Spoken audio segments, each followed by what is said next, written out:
An Andromedan Perspective on Galactic History by Alex Collier 2002. Editorial note.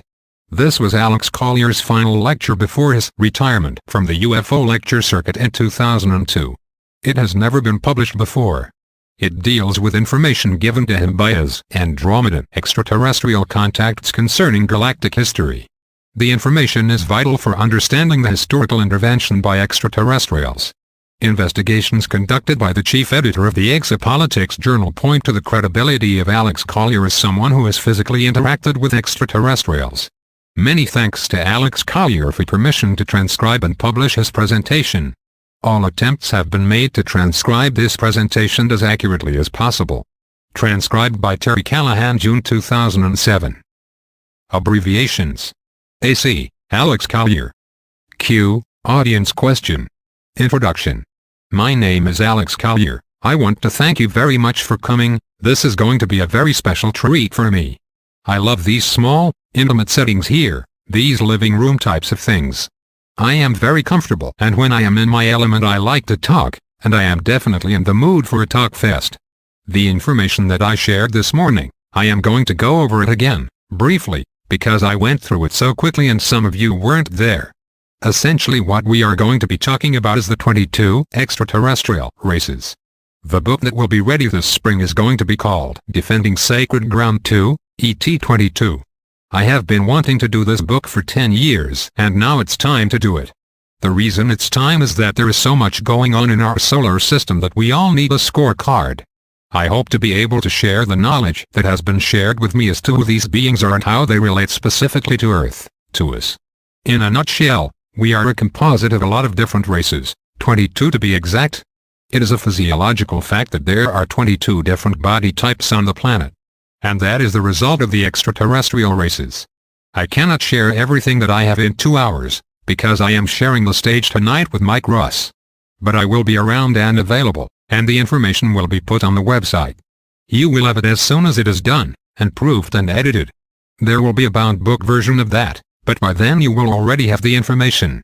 If it is something that you want to purchase at that point to give to friends, it will be available. It will be for free, nonetheless. I'm not going to go into how it all started for me. For 13 years I have been telling that story and I refuse to tell that story anymore. If you want to know, you can go to the website. All the information is there, including Book 1, which you can download for free. Now, Earth history. We are taught a very shallow version of Earth history. We are also taught that we evolved from a single cell, that essentially we were an accident. All of us are just an accident. Something happened, something really weird but yet something miraculous happened to a couple of chimpanzees and ta-da, here we are. It should be so simple. In fact, I like the real version much better than the concocted version. What I am going to start with is some of the Earth timelines of history, and I am going to blow through specific periods and just move it through to prove a point. This will be much more specific in the book. Earth formation. We will start with the Precambrian time, 4.5 billion years ago to 554 million years ago. Earth taught history. The Earth is forming, along with other planets in the solar system. Earth is being born, life is awakening. The first tectonic plates are beginning to move. Fungus, plants, animals and organisms are developing, and the atmosphere is becoming enriched with oxygen. Andromedan taught history. An ancient race, known as the Founders, who the Andromedans and the Pleiadians believe are an ancient race called the Protal, is on an engineering program whereby environments of planets and terraforming is being done. They are doing this to make these planets and star solar systems suitable and habitable for organisms and for life, rendering ecosystems that are filled with hydrogen, oxygen, methane, and ammonia. Ecosystems, some being oxygen, some being methane, some being ammonia, and some being hydrogen. These are all gases for the introduction and colonization of microorganisms, monites and all types of life forms. Self-replicating machinery and the bombardment by comets and planetoids to change the rotation and the chemistry of the planets. We will get to the self-replicating machinery here in a little bit. The practice and engineering of removing moons to alter a planet's rotation and moving planets closer and further from their suns to either decrease or increase radiation received by the planets. Now I want you to know that that specific engineering fate of moving planets closer and further away from the sun, moving moons, Adding moons is a practice that is absolutely in full swing today throughout the galaxy and in other galaxies. It is solar system building. This happens a lot. There are races, even the Andromedans, that are capable of creating a solar system. All projects, it appears, were designed to enter many star systems and many planetary bodies habitable for organic life. Small machines have been discovered that were built so long ago that no one really knows for sure who built them. They cannot be replicated and no one knows exactly how they were built. I will give you an example of the Andromedans. The Andromedans are approximately 43 to 4,500 years more advanced than we are technologically. That's in our years. A year for us equals 365 days. This is one rotation around our sun. The Andromedans count years in a completely different way. In fact, almost all the extraterrestrials do. In their concept of age, what they consider a year is when every cell in their body has been fully duplicated, replicated. Now if we did that, 1 year would be equal to 7 years in our body. It takes approximately 34 years for their bodies in our time to replicate every cell in their body. So it is hard to give you exact dates of when they say something happened to put it into our timeline of years. In reality, if I say it was 4,000 years ago, it's a lot longer than that. But they have had a very hard time explaining to me in our Earth time, because they don't deal with the concept of time. They just don't. I'm giving you these numbers in Earth years just to give you an idea of how vast our history is. Amazingly, these machines still work. The machines do not have a name in the English language. They don't even have a symbol that we could comprehend. It has been explained to me that it is an antimatter machine. It creates matter. It creates molecules, which then creates atoms, which then creates physicality. And these are actual machines. They are like computers, where you can program it for what you want. And this machine will literally bring it forth and manifest it, and there it is, physically there. If each one of us had one of these machines, it would be like winning the lottery every day. Mike likes to do VWs. He could make himself a new VW as soon as the new models came out, as soon as he knew what he wanted. I could create a babysitter so that my wife and I could go out. Apparently there are 7 of these actually working, and 7 different races of one. These are archaeological finds, discoveries, these atom-making machines, for lack of a better word.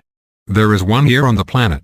They also discovered advanced building complexes, very large machinery and complete terraforming ecosystems. Earth-like organic life is much less common than hydrogen gas ecosystems in our galaxy because we are limited. Oxygen, O2 ecosystems, are limited to the geological presence of water. For O2 life forms, which everything is on this planet, there has to be water. The most precious thing that we have is our ecosystem, our biosphere. The second most precious thing we have is of course the water. When we get to Nibiru, our entire planet used to be fresh water. The oceans were salinated. And it was the Nibiru from the star system of Boots that did that because they wanted to control the water. They salted the sea. At the time that they did this, there was only 4% fresh water, and they had total control over it. It took 36 years to completely salinate the oceans.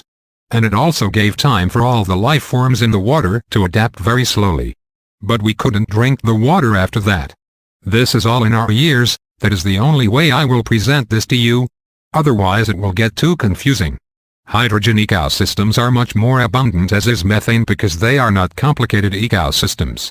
O2 ecosystems are very complex, the most complex in the galaxy.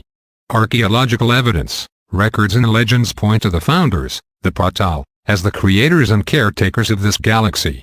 This disappearance and or extinction of the founders appears to be deliberate. And what that means is, how it's been explained to me, we all know what disappearance means. To the Andromedans, when they refer to extinction, if there is no physical record of them on third density, they are extinct on third density. That doesn't mean that they are gone. It could be that they ascended or evolved to a higher frequency, or they dropped down to a higher frequency to create third density, and when they were done they left. But they are extinct on third density. In sharing this particular information that I will be sharing in the next year, it is important to try to stretch yourselves to think holographically here.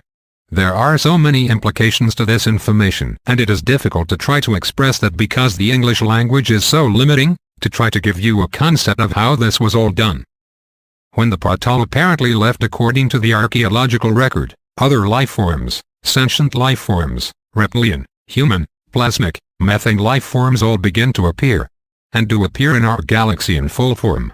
Now just think about that, they appear in full form. That means that they came from someplace else or they were brought from someplace else. There was no millions and millions of years of evolution into this. And this is the same problem that our archaeologists have on planet Earth. They keep espousing evolution, but there is just no proof of evolution in the geological, archaeological record. There just isn't. Things appear fully formed. It's amazing stuff. Now are the Patal archangels, are the Patal the gods? Nobody know what they are, which is why they just refer to them as the founders, because they don't know. They don't know. The Andromedans do say that there is a creation, creator. They, in their traditions, say that it does not carry a dominant male frequency. In their opinion, it carries a dominant female frequency. In their opinion, and I tell you they are real men, the creator is a goddess. It does exist. So we blew through that. The Paleozoic era, 554 million years ago to 235 million years ago, a dramatic explosion of diverse, multicelled animals. They put that because suddenly everything is there, it's in the geological record. They don't know how it got there, where it came from, but it's there, so they just say, well, it just exploded, there it is. All these different things show up out of nowhere. Species appear with all living animals and species appear within a few million years. Again, there's no evolutionary process here. They just begin to see them in the archaeological record, and each existing on different parts of our modern continents. Now at the time that this was happening, the North and South Pole were different. The planet was literally lying on its side. It had already had a pole shift, one of its many pole shifts. This is where the physical North and South Pole rotate, usually following a magnetic pole shift, if it is done on its own. If it doesn't do it on its own, that is because a planetoid or an asteroid has hit the planet, made it roll, and then what happens is, the magnetic poles will either correct it over time and make the planet rotate back, or the magnetic poles will follow. I do not understand the mechanics of that. The west coast of North America ran east and west along the equator. Africa was the South Pole. Suddenly, during this period 235 million years ago, 90% of all marine and animal life becomes extinct. Animal life, not plant and fauna, marine and animal life. You would think that if something dramatic happened that everything would be affected. But that is not what happened. It was mammal and animal life. The same period, 534 million to 235 million, the ET history, the Andromedan ET history. Races in the solar system begin to develop space travel. Most are only able to travel within their own star systems. Some, however, are able to travel outside of their respective systems and have begun contact and discovery of other cultures. The start of trade within star systems begins. Trade routes are established and negotiated. The sharing of technology has begun and the development of new systems of space travel has also begun, because now the space colonies, the different races that have been established here that came in fully formed, have figured out how to get off their own planets, and now they are talking to other people, getting different perspectives, and they are sharing ideas and sharing opinions. I've not touched on this and I won't touch on it in this lecture, but there were also a lot of misunderstandings that went on here, especially between the hydrogen cultures and the O2 cultures. And I will explain why there were some misunderstandings later on when we get into this. Treaties were forged between star systems and races. One particular race of sentient beings, which was much more advanced in space travel, set out to explore the galaxy, that is the Alpha Draconian, the Chiakar. They were the very first, according to the Andromedans, to actually get off planet. And they were at the time the most advanced. They are an incredible race. They just have some incredibly ridiculous prejudices and biases. But that doesn't take anything away from the fact that as a culture they have done some incredible things, and a lot of other races have learned from them as well. Their spacecraft, at the time, were hollowed-out moons and planetoids which they refurbished, built out, created their own internal ecosystems, and fitted with propulsion. Some of that using fuel, which is not oil like we have here, but it was some kind of a gel that was mined in their star system. And they created kinetic energy engines. It's a type of electricity in my understanding. The Mesozoic era, which is 235 million years ago to 65 million years ago, Earth history. Mesozoic means middle animals. It is the time in which the world's fauna changed drastically. It didn't change before, but now suddenly it does. And great change in terrestrial vegetation. The dinosaurs evolved, well, they show up out of nowhere, and evolved in the Triassic and in Jurassic eras, only then to become extinct. Another planet-hitting asteroid hits the Earth in the Atlantic Ocean off the coast of what is now known as Colombia. Now, were they deliberate? No one seems to know if they were or not. But what is interesting is that every time the planet gets hit with an asteroid or there is a pole shift, there is a radical change in the Earth or its ecosystem, and what happens is it becomes more and more friendly for human life. 234 million years ago we just could not live on this planet. There were just too many things out there that would have hurt us. Extraterrestrial history. 235 million years ago to 65 million years ago, many planetary civilizations have full space travel. Interplanetary trade is extremely well established. The need for natural resources increases and causes the exploration of the galaxy by advanced sentient beings. Space travel has been in progress and trade for over 17 million Earth years at this point. 17 million years. Look at what we have accomplished in 4,000 years. And we know we have been held back, and we also know that there is technology that has been hidden from us. The most well-established star races are the Cherenkov Alpha Draconis or Draco, the Orion star civilizations, and the Lyra Vega star system. Colonization is in full swing. Many planetary alliances set up rules of colonization and are reaching further and further out into the galaxy. So here 235 million years ago our star brothers, our ancestors, because we are the sum total of 22 of these races, our ancestors already had space travel. They were setting up rules of colonization amongst themselves. It is just amazing to me.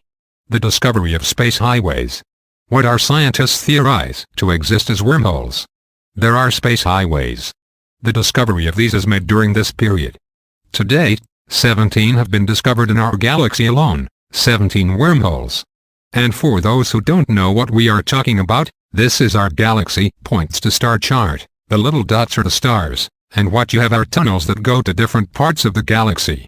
Just to give you a little example, our scientists theorize that if you can tap into one you are on the other side of the galaxy in no time, in a blink. Like the movie Stargate, several of these connect to other galaxies. And we all have to assume that at least one of these connecting tunnels would be to the Andromedan galaxy, which would be over here. So you have a hole here, now you have a way to get here, incredibly fast. So it is not a situation where you get into your rocket and by the time you reach your destination everyone is dead of old age, because the galaxy is huge and it is expanding all the time. But as the galaxy expanded many of these tubes of focused time, that's the Andromedan perspective of what a wormhole is, tubes of focused time. I cannot explain it to you any more than that. I do have some notes that are still stored away in a storage unit in another state where they have had to be put for safety and I have not gotten them yet. In fact there are 3 boxes of notes, let's not even go there. Some of these tubes have snapped, in other words, as the galaxy expanded, there were breakages in these wormholes, or space highways. No galactic races to the present time, and this is as of 11 months ago Earth time, knew how they were built or who built them, and they can't be repaired, because we don't know how they were built. Nobody knows how they were built. There is an assumption by many that the founders created them, which is how they were able to do all of the terraforming and eco-building in the galaxy in preparation for life to be introduced here. There is an assumption that that's who built it. The truth is we don't really know for sure. It could have been built by somebody from before them, we don't know. According to the Andromedans, third density, as we know it, is 21 billion years old. The universe that we know of, which includes all of the dimensions, is 21 trillion years old in Earth years, which is a staggering number. According to the Andromedans only 2 of the wormholes have not snapped in our galaxy. So out of the 17, 2 are still fully operational. As trade increased, the spread of life forms also takes place. The experimentation of transplanting life forms in vegetation is in full swing. Now let's go back to the dates. 235 million to 65 million years ago. Our extraterrestrial ancestors are now transplanting the vegetation and life forms from other systems to other star systems. The transplanting of life forms is only with life that has potential. Now what their actual definition of what that potential is, I can't tell you because I don't know. But according to Morani this potential can only develop in complex ecologies. And by far the most complex ecology or ecosystem in the galaxy is O2, oxygen-based, which is what we are. Truly complex ecosystems only occur in a relatively small number of planets in the galaxy. Now that might be several billion planets, but when you take into account how many suns and how many actual star systems we have, it is in fact a small amount, even though to us we would say, my God, there's 200 billion Earths out there. That's a staggering number to us. But in the big scope of things it is actually a very small amount, because the hydrogen ecosystems by far outweigh all the others. It follows that a complex, planet-wide ecosystem is the next most valuable thing in the universe. The consciousness. Species, however, come and go. But a truly rich biosphere will endure as long as it is not compromised.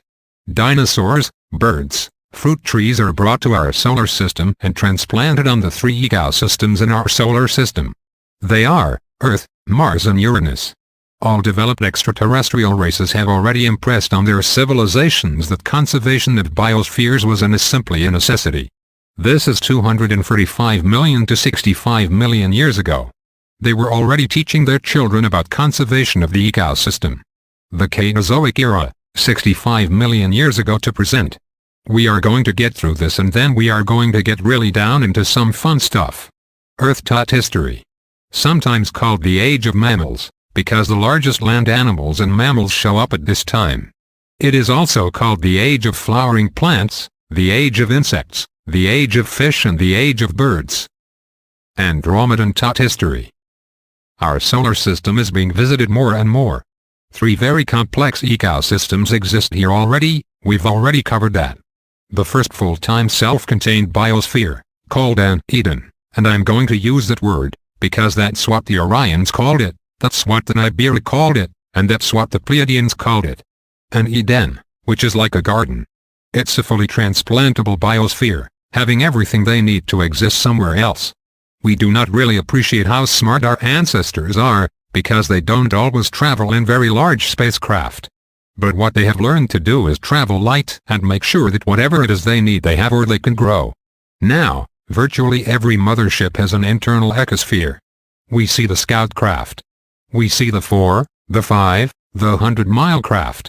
The 100-mile craft may have some kind of an ecosphere inside of it because it has a crew and that crew needs to eat, so they will create a park-like setting, an ecosphere inside those spacecraft. Most of the craft that have hit the Earth are just little scout ships. If a 100-mile mothership hit the Earth, we would have a pole shift and everybody would know about it. But the very large ships, I will give you the example of the Andromedan mothership. They are complete spheres and on the inside they are complete worlds unto themselves. In the center of these crafts, and they may have as many as 3, they will have ecosystems, park-like, as big as 21 miles long. The one that I saw was 21 miles from one end to the other.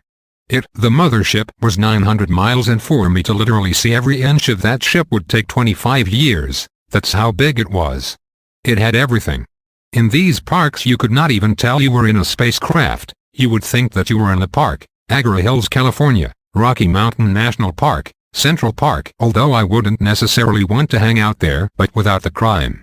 And they are complete unto themselves, everything is grown aboard the craft. So, when they come here and they send a team down to the surface of a planet and they say, okay, we are setting up an Eden, because we are going to leave a team of you here to research the plant life, the geology of the planet, the minerals, what it has. What they do is they literally drop as many as 12 type cylindrical antennas. They plant these antennas down into the ground, at least a mile, into the ground. And when they flip these things on, they connect. And when they connect they create a dome, a frequency dome. And then all they do is they unload the plants, the fruit trees, everything they need, and this biosphere is exactly to match their physiology. It doesn't have too much oxygen, it doesn't have too much carbon, it's exactly what they need. It can even be hydrogen because then, once they leave they just wear a space suit and they can go out and do their work. But when they come back from doing their work, they come back to their biosphere and it's like living on the home planet. This is what I am talking about. This is what an Eden is. This is what Richard Hoagland has been talking about all those years, with the dome structures. This is what these things were for, exactly. It's good stuff, it gives me the chills. The very first one was founded in what is now North America, along what is now known as the New Mexico-Arizona border.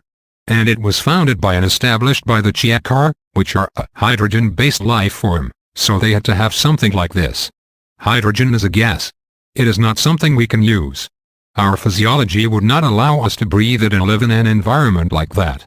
But hydrogen beings tend to be very large, a little bit slower in movement, their body frequency, the rhythms of their biosystem tend to be much slower than O2, and the one thing about hydrogen-based life forms is that they cannot go faster than the speed of light in space travel. To have been known to go 4 times the speed of light. That's been a real problem for the hydrogen-based beings.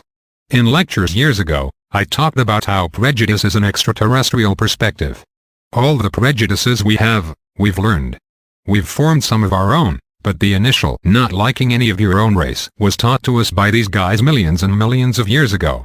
This first Eden was created 899,701 Earth years ago by the Chiakar and New Mexico/Arizona border. The reptilians still fancy the desert. This biosphere was first inhabited by. The reptilian civilization is a caste system. It is a monarchy, but it is also a caste system, and you will find that it is stunningly similar to those in England where you have royalty. You have the officer class, which is your dukes, your earls. Then you have your peasants, who do all the dirty work, who literally do all the work. It is exactly like that. According to Morani, this first biosphere was built by the officer class of reptilian beings, and they were the first to stay here. It was not actual royalty. And something else he added as an afterthought is that they do not experience childhood. That's probably why they are all tweaked. Wars of enforcement. In the human race, a war of enforcement is where someone, whether it is a human race or a reptilian race or a hydrogen breather, or an oxygen breather or a methane breather or an ammonia breather, if they cross the line and do something so severe, they will literally go to war to enforce a punishment, to enforce something, a restriction. They will do that. What is going to be happening here in our solar system in the next couple of years is being classified as a war of enforcement. It is not a police action. They are coming in to kick butt, because they have crossed the line. And we are not the only star system. There are 21 other star systems that are having the exact same problem that we are having. They want all regressive presences off our planet and the moon, completely out of here, end of story. They want them out of here. If it is true that the moons of Mars are no longer in orbit around Mars and that they are in fact in orbit around Earth, then something major is about to happen. Q. Aren't people seeing them? AC. Apparently they are. People are taking photographs, and people are seeing it. I, myself, have not, but I live too close to Denver and there are a lot of city lights. But there are people back east who say they are seeing them, and people in Europe who are seeing them. The solar eclipse in Turkey, several years ago, European reporters who were taking pictures, got pictures of these two objects. And when they were blown up they look exactly like Phobos and Deimos, following the moon. They are both spacecraft. An old hollowed-out planetoid converted with an ecosphere on the inside and propulsion on the outside. It's an older model. You can find them on any good used spacecraft car lot. Laughter. According to Morani, and this was many years ago before their alleged re-entry into our atmosphere or gravitational field, Morani had said that the last time that Phobos specifically, he didn't mention Deimos, had entered the Earth's atmosphere or gravitational field is when the Great Plague began. There are all kinds of records of spacecraft flying through space at this time. William Brambley, The Gods of Eden, has it in his book. They talk about starships flying through space dropping the spores. It's a weeding out. I want to cover a couple of other things before I get to the other races. Dolphins and whales. In our galaxy they are honored as sentient animals. They are brilliant philosophers and poets. And we think they are just big, dumb fish, but apparently they are absolutely amazing, amazing mammals. They have the admiration of many of the old races for their beautiful songs and storytelling. They have legendary stories of the whale dream, which is the cetacean race memory. So they tell stories about their lineage, which they call whale dream. If the humans of Earth make extinct these species, they will have no standing in the galaxy. Star Trek. Some of these writers are clued in. I don't know where they are getting this stuff, but they are totally dialed. And the same for dolphins. We don't know their language. It's an extremely sophisticated language, more sophisticated than the English language. It's a ternary language, which is why we don't understand it, because we are so one-dimensional in our language. Whales and dolphins originated in Cygnus Alpha. Smaller star systems which orbit around the central suns of Danube, Sidar, Denia and Eldaria are where they come from. The largest population of whale and dolphin life is right here. Within this collection of smaller stars are thousands of star systems. They wanted to migrate, they wanted to explore other worlds, they wanted to add to the whale dream. They were brought here millions of years ago and they are recording. My understanding is that when they birth the young they teach them the song, and the song is the story of their lineage and the history that they have learned of the home world that they are on. That's the song that they sing. They are singing the song of the lineage. It's one right after the other. They teach them everything they know. It's absolutely amazing. Several thousand years later, actually a couple hundred years later, Orion established an Eden here from the Orion star system. In Orion they come from Rigel and Betelgeuse, that's these systems here, pointing to the Orion constellation. The star we call Rigel, the Orion's name for this planet is Cyclopesis. In their tongue, it is called Cyclopesis. Whenever they go to a formal function of a galactic event where there are other star races there, the proper way that they introduce themselves, and this is what the Andromedans do, and apparently it's tradition and it was done, and everyone, whether they are enemies or not, have agreed to these specific introduction traditions so that there are no misunderstandings. So they have created traditions and everybody does it, no matter what. This is what they do. You introduce yourself, you give them your full name, any rank or office, and the star system that you are from. So, Alex Collier, Father, I don't have a rank or an office, Sol system, Terra 3. That is how I would properly introduce myself, so whoever it is that I am introducing myself to, knows who I am and where I am from. If you are an extraterrestrial, most of them are telepathic, therefore, they are giving the same information, but as they are giving the information they are also flashing star maps because that is what is in their head. And the other races immediately acknowledge that because they get all that. Orion established their first Eden in what is now called Urumani, China. The date, 763,132 years ago. Shortly thereafter Capella, also part of Ursa Major, Ursa Minor, the Capellanes established their first full operational Eden 741,237 years ago, and theirs was established at the base of Mount Yogan in southern Chile. Cerro Yogan, one of the highest peaks on Tierra del Fuego, rises to only 2,469 meters minus 8,100 feet. Next are the Vegans. No, this is not a plant-eating race. Laughter. They are from Vega. They are also known to us as the Lyrans, who are literally our human ancestors. They established their first colony 701,655 years ago in North Africa, along what is now known today as the Libyan/Niger border. And I want you to know that on an archaeological perspective, in Ethiopia there are absolute amazing things yet to be dug up there that have been left behind, that the caveman did not build. Next we have the Cassiopean 604,003 years ago. This is an entirely insectoid sentient race as Algeria, North Africa. Next is Brutis, spelling uncertain, Nibiru. We know them today. They established their first Eden 585,133 years ago in Cairo, Egypt. Then Orion sent another team here 87,300 years ago, which was established in Perth, Australia. The Earth was not in the position that it is laying in now.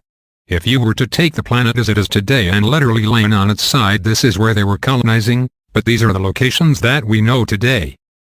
Some of the colonies, after they had been here for some time, they packed up and they left. They got all the information they wanted. But the Earth is in constant flux. Many of these are hydrogen-based, hydrogen-breathing extraterrestrial races. So when they go to their home planets, it's dull compared to the very complex ecosystems that O2, oxygen breathers have and live with. Line of X's. They are extremely fascinated, and according to Morani, what they were trying to do was to not only study the vegetation and life forms here in oxygen-breathing ecosystems, but they were also trying to genetically manipulate them so that they could take them home and make them hydrogen. That's what a lot of this was about. This is where they became master geneticists, trying to convert O2 life forms to hydrogen life forms. Because we are blessed, oxygen breathers are blessed with very complex, magnificent ecosystems. Lyrans came back 83,400 years ago. Has anyone ever been to Basque country? Their language, nobody knows where their language came from. It is an ancient Lyran tongue that has survived. It's extraterrestrial. In fact all of them are, but that one is still really close to the original tongue. Orion came back again 73,414 years to Mount Napolino on the border of Venezuela and Brazil 71,933 BC. Lemuria is founded as a collective colony. Many of these races decided, okay, let's just pool our resources. And they moved their Edens to a continent in the Pacific. Those star nations were Small Bullet Lyran, Small Bullet Sirius, a Small Bullet Pleiades, races from Small Bullet Taygeta and Small Bullet Merup. Specifically, those two star systems from Pleiades point to Star Mount. Well, a lot of people are fascinated with the Pleiadians. Well, I'm not. But I'm going to be talking about them in a little bit. Ursa Minor and Butiz, other two star systems, which is Nibiru. This is 71,933 BC. Lemuria is established as a collective colony, so now everybody is working together. It's a good sign, however it didn't last. 57,600 BC Atlantis is founded. Somewhere between the establishment of Lemuria and the establishment of Atlantis, the Pleiadians get pissed off and they leave. A misunderstanding. They come back to the star system and Atlantis is founded. It is the Pleiadians again, the Nibiru, Aldebarans, and Terrianes, the Hyades, a group from Sagittarius, and the Andromedans make a guest appearance. With the exception of Nibiru, all of these are O2s that establish Atlantis. Some of them of Nibiruane tribe are oxygen breathers because they come from Sirius. But those that come from Butiz are hydrogen. They can still operate and function as long as they wear a helmet. 31,017 BC, Lemuria is destroyed in war. 27,603 BC, Atlantis is destroyed. Q. So in previous time frames that you gave us years ago, you meant BC? Yes, it was in my notes. I apologize. I take full responsibility for that. I meant BC. I am not going to go into the who's and the what's and the how's and why they destroyed each other. Let's talk about the races. Let's talk about the Chiakar, Alpha Draconis, the ancestral line of the reptilian races in our galaxy. The Chiakar themselves, according to legend, do not know exactly where their home system is either. That's how big the universe is or the galaxies are. According to the Andromedans, there are 100 billion galaxies known and mapped in the known universe. If we can get a 7-Eleven's franchise in each galaxy, we would have it made, or a coffee shop, even better, legally addictive stimulants. Let's just do that. Laughter. I am just going to give you some things about several of the races. The Chiakar, an absolute amazing race, the oldest known reptilian race in our galaxy. They are, in fact, the only genetic line of their kind that is not extinct. When we talk about that, that's extinct, they have found remnants of others that came after but were extinct. Most of the reptilian civilizations that we know today, in Butiz, Orion, Capella are all genetic manipulated half-breeds of the original Chiakar race. They stand 18-25 feet tall and can weigh up to 2,500 pounds. They are like Tyrannosaurus rex. They are monsters. They have black leathery brown scale bellies, they have multiple abdomens, they have whiskers along their chin and jawline. They have a mating claw and multiple tongues. I'm going to give you some very specific information. They lay eggs and what is called a battle hormone is used to accelerate the birthing process. They are a duality. This is why ancestral females did not participate in war, because if they did, there wouldn't be anybody there to help with the eggs. They also had to be there to secrete this hormone. I am only sharing with you what I know about them. Stronger young females were expected to defeat and kill older and weaker leaders in ritual combat. The Chiakar race is ruled and managed by genetic lineage. Genetic lineage always follows the mother, because you always know who the mother is, you don't always know who the father is. In that particular line the gals have all the say. Ruled by the monarchy of a queen genetic lineage, they are one of the most powerful races in the galaxy. They have some of the greatest military might that has ever been seen in the galaxy, and most of the clan members are zealots and will do anything for the glory of their clans, of their lineage. They have been the chief enemy of all human races in this galaxy in past conflicts. Again, we are talking about hydrogen breathers versus oxygen breathers. They have 3 spinal columns. One spine is located ventrally near the stomach. The other 2 are located dorsally on the left and on the right of the Chiakar's body. Spinal columns join near the dorsal of the geometric center at the extreme posterior of the trunk to form a long and very powerful tail. Inside of the hands or claws of the Chiakar are jelly-like sacs that excrete the various hormones and substances when the Chiakar is aroused, either for sex or for battle. The primary purpose of these enzymes is to initiate encrusting of sperm. Laughter. There's an amazing amount of life out there. They look at us and they think we are beasts as well, honestly. Now, I am going to talk about the Lyrans. When I am talking about the Lyrans and the human race as a whole, I am talking about us and our ancestors and all the ancestors of the ancient Lyran genetic line. Before I even get to that, I am just going to read the first sentence that I have on humans. The human race is unusual in having all of its members' races derive from one genetic line. That is an amazing thing. Now, let's talk about the Lyrans and then we can talk about the humans some more. Their skin color is amber, blue and/or red. The color of the stars in their planetary systems is what caused their skin tint to change, depending on the frequency and the UV, ultraviolet scale of their stars. They are of mammalian descent. They are the only human race to have full empathy senses and full sonic abilities and have experienced quantum probability control. I'm still working on what that means. Laughter. You have to remember these are extraterrestrial races who know all this stuff. They are also considered today a retired race that has very little intercourse with other main civilizations. In the past, on Earth, they were known as Bodhisattva. They have been known to monitor and provide guidance for some planetary systems. Some planetary systems today see them as their protectors and guides. They are worshipped, in other words. What is interesting is that the Lyrans prefer to live on ringed worlds. They have a preference for it. On the Andromedan Council they are known as an elder race, which carries great prestige on the council, because extraterrestrial civilizations, ladies and gentlemen, really pay close attention to genetic lineage.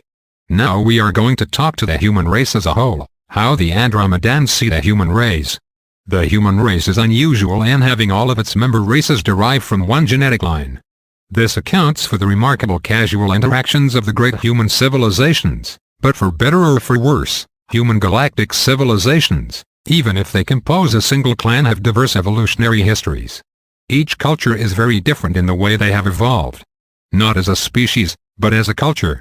Misunderstandings and conflicts have occurred.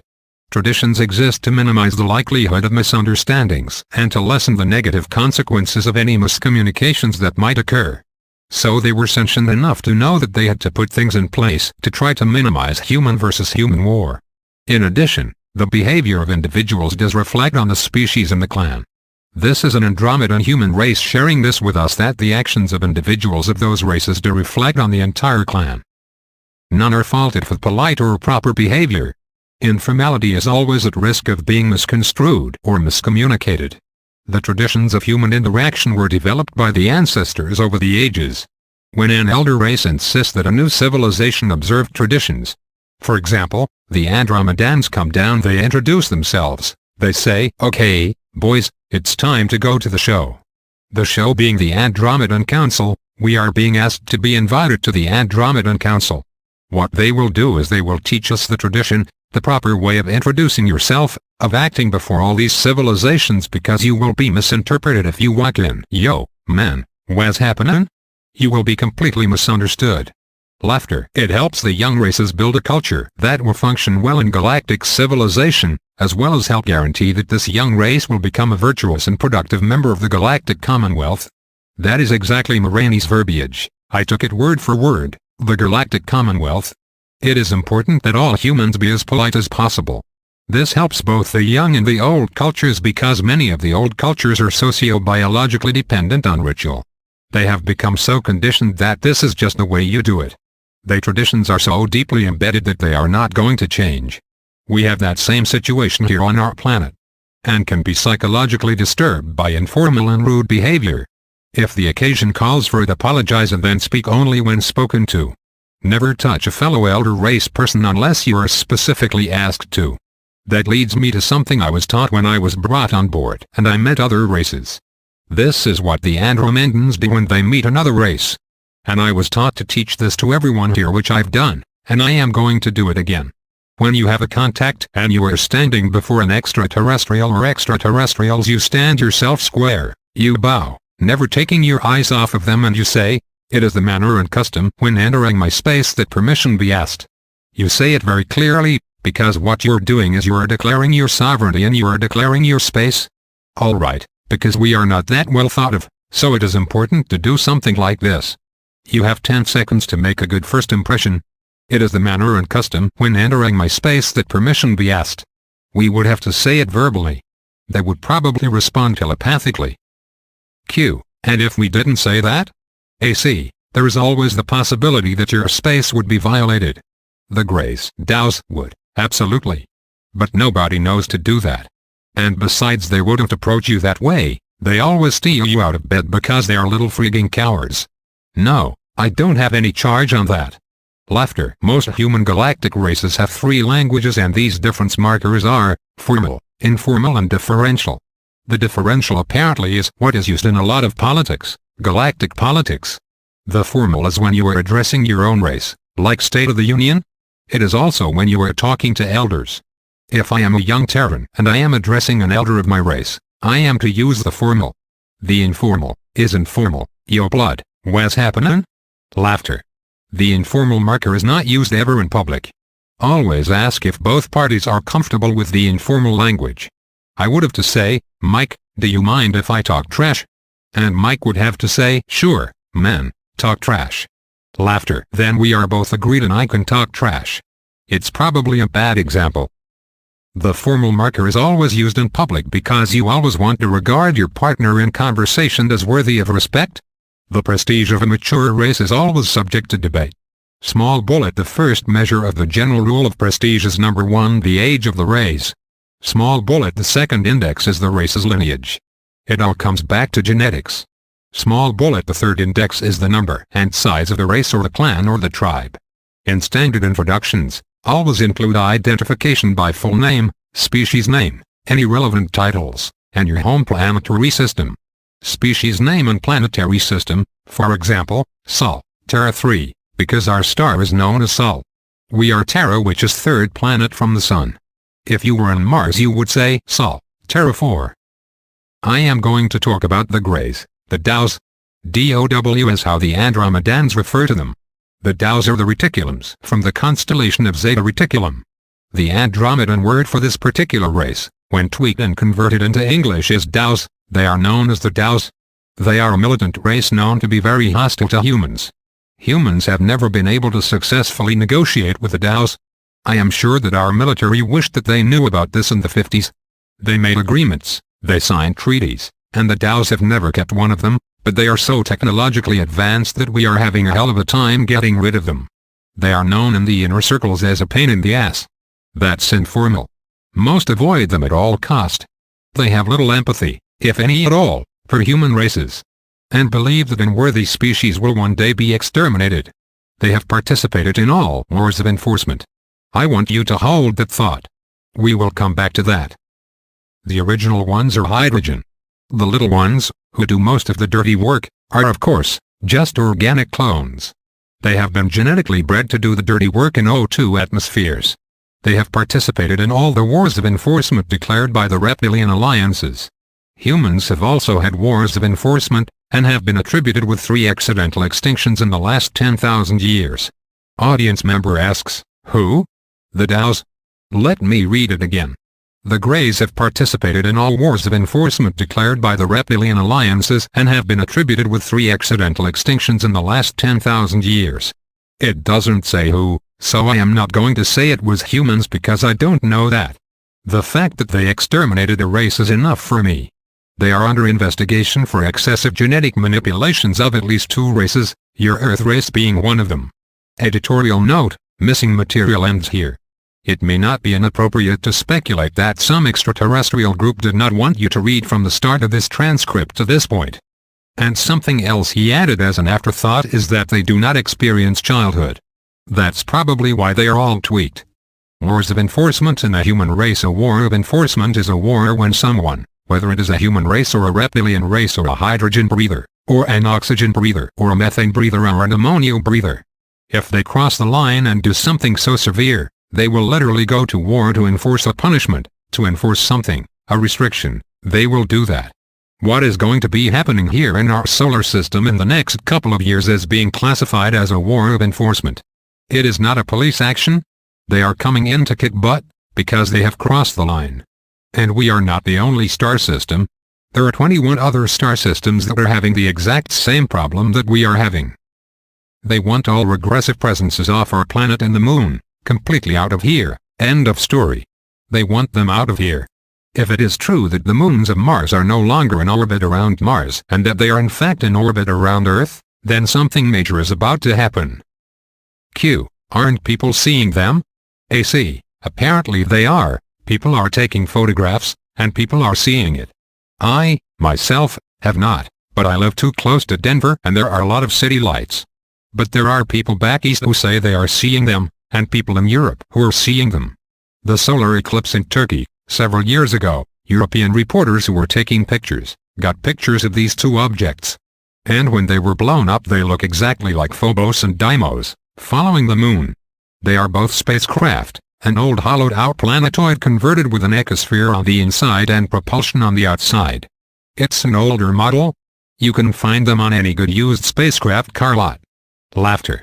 According to Morani, and this was many years ago before their alleged re-entry into our atmosphere or gravitational field, Morani had said that the last time that Phobos specifically, he didn't mention Deimos, had entered the Earth's atmosphere or gravitational field is when the Great Plague began. There are all kinds of records of spacecraft flying through space at this time. William Bramley, The Gods of Eden, has it in his book. They talk about starships flying through space dropping the spores. It's a weeding out. I want to cover a couple of other things before I get to the other races. Dolphins and whales. In our galaxy they're honored as sentient animals. They are brilliant philosophers and poets. And we think they are just big, dumb fish, but apparently they are absolutely amazing, amazing mammals. They have the admiration of many of the old races for their beautiful songs and storytelling. They have legendary stories of the whale dream, which is the cetacean race memory. So they tell stories about their lineage, which they call whale dream. If the humans of Earth make extinct these species, they will have no standing in the galaxy. Star Trek. Some of these writers are clued in. I don't know where they are getting this stuff, but they are totally dialed. And the same for dolphins. We don't know their language. It's an extremely sophisticated language, more sophisticated than the English language. It's a ternary language, which is why we don't understand it, because we are so one-dimensional in our language. Whales and dolphins originated in Cygnus Alpha. Smaller star systems which orbit around the central suns of Deneb, Sidar, Denaya and Aldaria are where they come from. The largest population of whale and dolphin life is right here. Within this collection of smaller stars are thousands of star systems. They wanted to migrate, they wanted to explore other worlds, they wanted to add to the whale dream. They were brought here millions of years ago and they are recording. My understanding is that when they birth the young they teach them the song, and the song is the story of their lineage and a history that they have learned of the home world that they are on. That's the song that they sing. They are singing the song of the lineage. It's one right after the other. They teach them everything they know. It's absolutely amazing. Hydrogen life beings felt threatened by O2 life forms because O2 life forms have a much faster rhythm. Hydrogen can only travel at near space light speeds. They cannot go beyond that. O2s can go as fast as 4 times the speed of light. H2s are much smaller and slower and more numerous because of a higher frequency of suitable biospheres. There is trade between oxygen and hydrogen breathers, but very disastrous wars have been fought between these two civilizations in the past. The Andromedan Council is held in the star system of, the constellation of, Andromeda. And it is here at Miles Roche. This is where the Andromedan Council is held. This is also where the star systems of Zenaida exist. This is where the Andromedan people live. The Andromedan Council was created to study migration and to try to limit contact between hydrogen and O2 races and hence, to stop conflict between the two great orders of organic life. Communication between the two species at times remains quite difficult. That's how it got started. Q. Question about talking with hydrogen life forms, and should you talk very slowly? AC. Yes, you should. And you absolutely want to use the formal, polite language so that nothing you say is misunderstood. You will know that because they will be wearing some kind of an apparatus over their nostrils, and those nostrils could be almost anywhere, depending upon the species. If they are wearing a suit or some type of a helmet, then you can assume that it is hydrogen, or methane, or ammonia, because if it is an O2, he will not need that apparatus. The Andromedans, these are just some brief notes, and then we are going to do some questions. They are tough, Honorable, courageous fighters. They build massive ships to environmentally resemble worlds, comfortable, solid, endurable craft. These are my own words. They are model galactic citizens. They are responsible to a fault. They tell you they are going to do something. They will do it, even at great cost to themselves. They are very active in galactic politics and enjoy considerable influence in galactic institutions. Institutions have been set up, especially with O2 civilizations. Those institutions are, Small Bullet, the institution of civilized warfare, Small Bullet upliftment. They don't use the word ascension. Small Bullet migrations, which is colonization. Small Bullet traditions. They are very patient, thoughtful, and above all, careful. They have been responsible for the official stoppage of hostilities in many wars and assisted in the withdrawal of all forces that were in those conflicts. Upliftment. A lot of people here on Earth in the New Age circles talk about ascension, but nobody really knows what the ascension is. They know that there are higher densities and that all of us are striving to reach a higher frequency in the hopes that we will move into a more evolved society, become more evolved ourselves, and become more expanded consciousnesses, because sometimes third density is just too damn hard. I acknowledge all that. All of that is correct, and there is archaeological evidence in the galaxy of races that have actually changed their frequency and moved to a higher level. That is a fact, but it is not called ascension. It is called upliftment, and apparently none of the races that have done this have done it by themselves. They have always had someone help them out of the mess they're in. Reach down and basically mentor them to the next level. Q. Does that mean that they don't have a physical body anymore? AC. No, they have a physical body. There is physicality in all the dimensions. There it is. You don't just move up to 4th density and 5th density and now you are this little cloud blowing with the breeze. It's not like that at all. It is as solid as this, it's just completely different. The physicality is different. The physicality is much bigger. It is on a much grander scale. The color spectrum where we live now is 72 different frequencies of color. 5th density is 123. There are colors, things that I have seen that I can't explain. There is just no way, because there is nothing here to compare it to. I want to do 15 minutes of questions, and then I am going to turn it over to Mr. Mike Russ. Q. I want to ask about the Dogons and that whole Syrian thing, where the Dogon tribe in Africa say they communicated with the Syrians. AC. They had maps before we even knew that Sirius existed. I am not aware of that at all, that they have an actual fishtail, no. Q. You mentioned the upliftment. Do we know who or if we are being helped with the upliftment? AC. I think that is a definite possibility. Versailles said to me once before he crossed over that our specific Terran race was one of the most promising human species that they had seen in a very long time. Despite all of the other crap, we were one of the most promising. However, I'm giving you my own opinion now, based on what I know. I don't know this as fact. But, if the Andromedan Council does what they are planning to do next year and try to remove all regressive extraterrestrial presences off the planet and the moon, if they do in fact do that, Moroni has said that they are planning to just sit up in space, we will all see them, and just watch us for 2 to 4 years in our time. What they want to do, is they want to see how we are going to react with each other when we are not being manipulated. Will we, in fact, come together? The point that I made this morning, was there was a period of 300 years where there was actually no extraterrestrial intervention, and what happened? We dusted off the monarchies of Europe and we created the United States of America. The United States of America, ladies and gentlemen, was never supposed to happen. It was an accident. It was never supposed to happen. The royal families of Europe who were connected to the extraterrestrial lineages were never supposed to lose control, never. And once America opened up Pandora's box, a lot of people followed. Because we had all been sick of the tyranny, and we still are. Q. Is there anything you want to say about shape-shifting, the royalty, draconians, that sort of thing? AC. I had this conversation earlier as well, with a member of our audience. Shape-shifters, does technology exist where someone can create a holograph around themselves? Yes, the technology does exist. Is that technology presently being used on Earth? The answer to that is no. Can a person, a regressive entity, take over a human body? The answer to that is absolutely yes. And the process is actually very simple. They abduct someone, they bring him to death very slowly, and the moment his last breath, his essence, leaves the body, they replace it with another.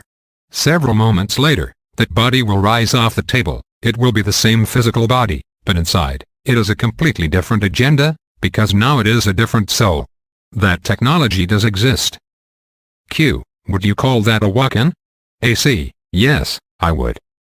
Q. Would they have the memory of the original body? AC. Yes, they do. But my understanding is that there is anywhere from 3 to 7 months where there is a transition period. And generally, when it happens to a major figure, they will be out of the limelight or be very rarely seen, because they are still adjusting. Let's talk about that some more. The word is, I saw him turn into a reptilian. I actually saw the reptilian. That's probably very true. That doesn't mean that they are actually reptilian and they are using technology to look like human beings. It is a human body. But you have to remember something. Reptilians are not used to the extremes of emotions. They don't have emotions like we do. In fact, many of the human races out there don't have the extreme of emotions that we do. So what happens is that if there is a situation where the body gets excited, because it is a human body, that is what it does. It is this huge antenna. When it gets excited, the reptilian soul inside doesn't know how to act, so he probably either gets frightened, or he gets alarmed.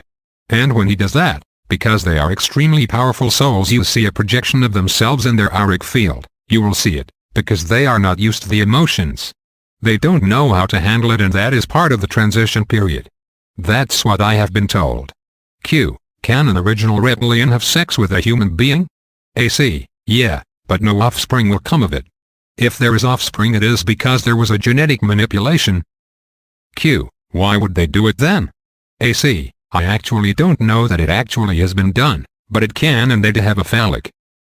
Q. I have run into that with some people. AC. Could be. Maybe they have been watching humans do it. They see the heightened emotion and passion, the rush that we get at that moment, and they are trying to experience it themselves. Q. They seem to be attracted to different races on Earth. Why? Are they different combinations of this 22 or what? AC. Yes, they are. Q. Do you know what aliens are what? AC. We know some of them.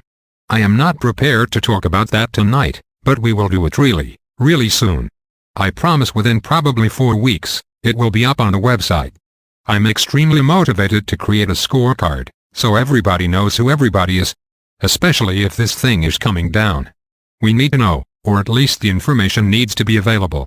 Those who want to know will find it. Q. You don't have to answer this, but are the Caucasians all from one stream, or are we a mixture as well? AC. We are a mixture. We all are. We are all a Heinz 57. With a moderate to good temperament when we are left alone and not provoked. Q. There's some suggestion that we will take the planet back. AC. It is going to be handed to us, but what we do with it after that will be entirely our responsibility. We will be handed back the planet. I know for a fact that discussions of a download of all of humanity is being talked about, where everybody is given exactly the same data of who we are, where we are from, who these beings were, and how we have been manipulated. They are going to basically say, okay, here is the truth, and I don't know how many people are going to be able to handle it. If that happens, they have talked about it. I know that there will be some contact of some sort after the extraction occurs. Then they are going to withdraw and they are going to watch us. Now, we will be totally self-responsible for this. Depending on what it is that we do with each other and with our own ecosphere, biosphere, if we are not responsible, they are not going to help us. Q. That was the Galactic debate. AC. Yes, it is exactly the Galactic debate, and that is the compromise they came to. They don't honor themselves, they don't honor each other, they don't honor their home. What is their value? That is exactly what was presented. They have been manipulated from the get-go. Q. What if it is a few people that take the responsibility, but not the majority? AC. That's why I am kind of hoping that they are going to do the download. Because everybody will know and all of us will be starting on page 1. It would be a huge help. Q. Did you say this is going to happen next year? AC. The date that they gave me was August 12, 2003. The reason they have given me that date, that specific day, and I didn't know about this until a couple years ago, why that date, was. Remember the Philadelphia experiment, and they sent the Eldridge through time, and they ripped a hole in time. They created a portal that was never supposed to be there. Some of the regressive races that are here and have been in other places in the galaxy were sucked in through that time hole, and they are literally out of their own time.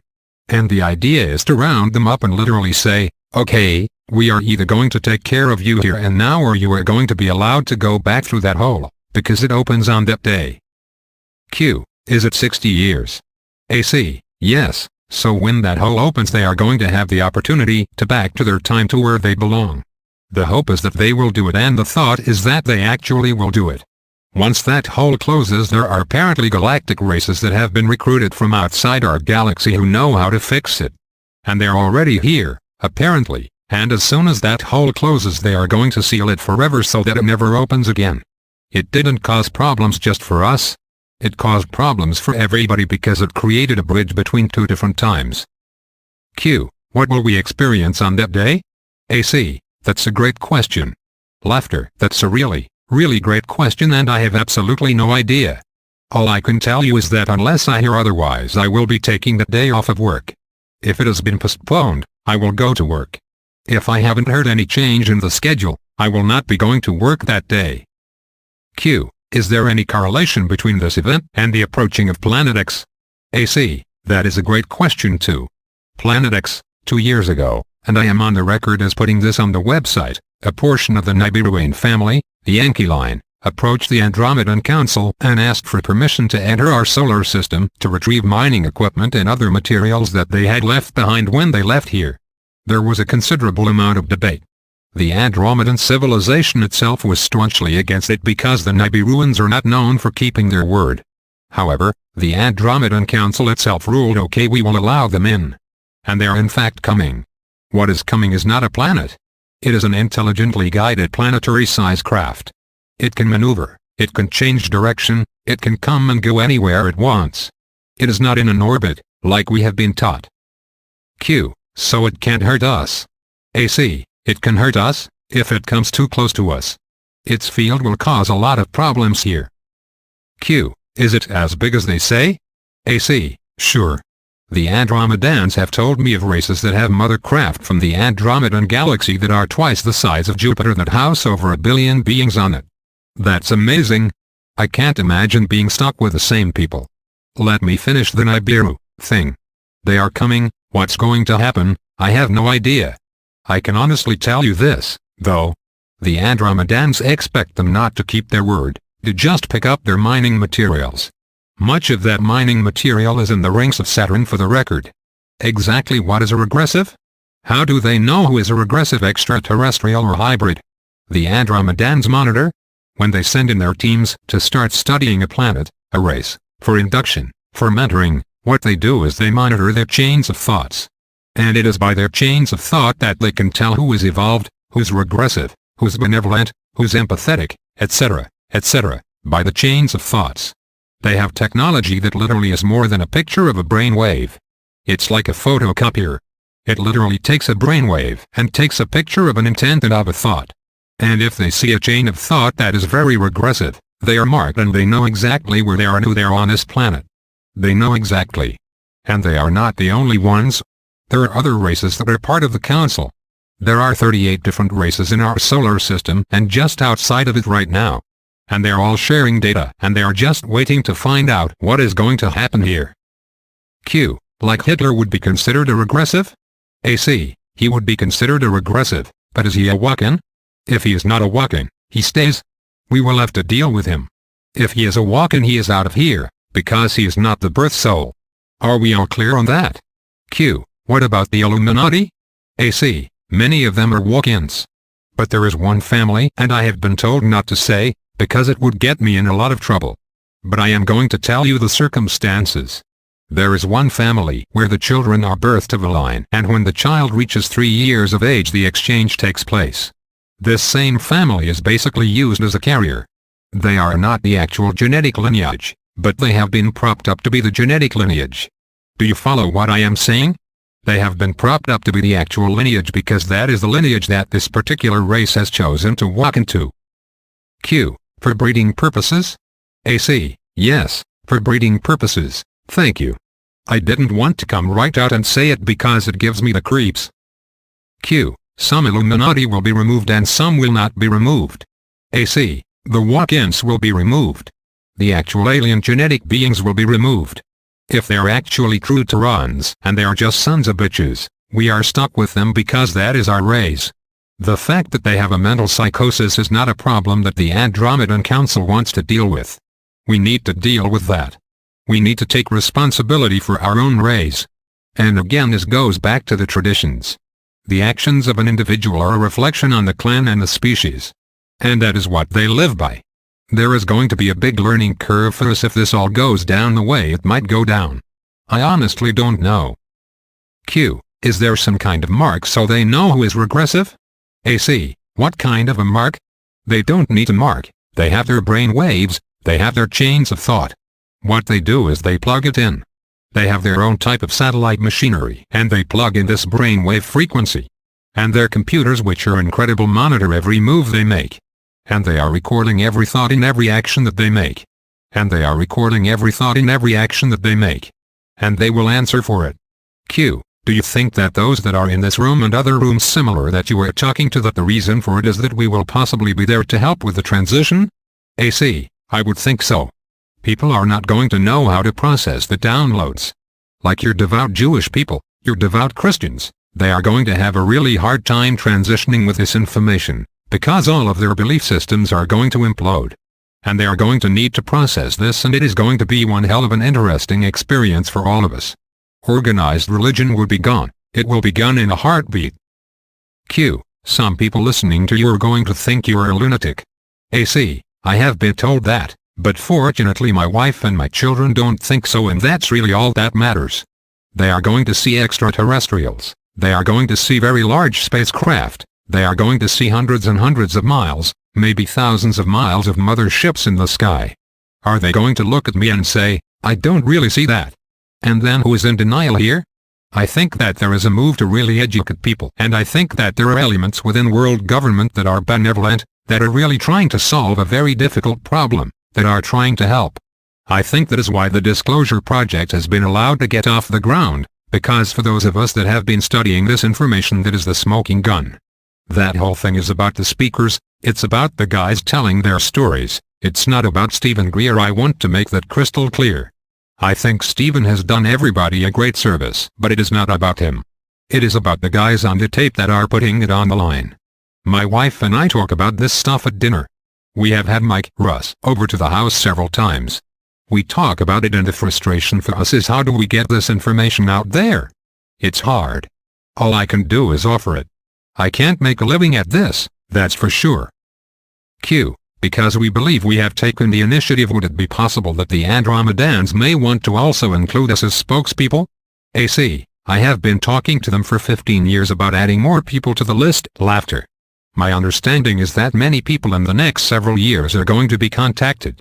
But depending on the extraterrestrial lineage that is dominant in your physicality, it will be that clan or that star system race that will contact you.